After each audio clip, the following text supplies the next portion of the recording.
Now, the Delhi Minister Manjinder Singh Sirsa has spoken on Nitin Nabin becoming the national president of the BJP. Manjinder Singh Sirsa has stated that Nitin is going to become the national president of the world's largest party.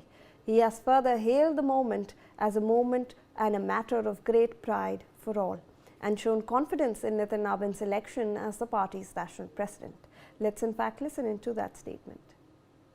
सबसे बड़ी party, जो दुनिया की सबसे बड़ी party है, उसके राष्ट्रीय अध्यक्ष जब बनने जा रहे हैं, जो उनकी जिंदगी का सबसे अहम पल है, न भविष्य में इससे बड़ा पल आ सकता है, न पहले रहा है।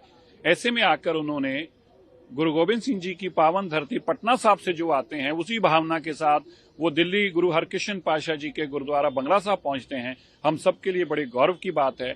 मुझे विश्वास है, जिस आदमी के अंदर इतनी आत्मता होती है, जिसके अंदर इतने निम्रता होती है और जिस आदमी के अंदर ऐसा गुरु का भाव हो कि मुझे सबसे बड़ा पद संभालने से पहले गुरुद्वारे जाके गुरु चरणों में नतमस्तक होना है, परमात्मा उनकी फिर अंग संग सहाई होकर परमात्मा खुद उन पे अपनी कृपा करते हैं, आशीर्वाद देते हैं।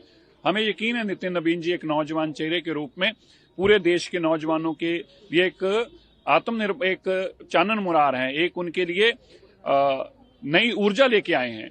और भारत के प्रधानमंत्री जी का जो संकल्प है विकसित भारत का, वो 2047 के संकल्प को सींचने के लिए, पूरा करने के लिए नितिन नबीन जी का बहुत।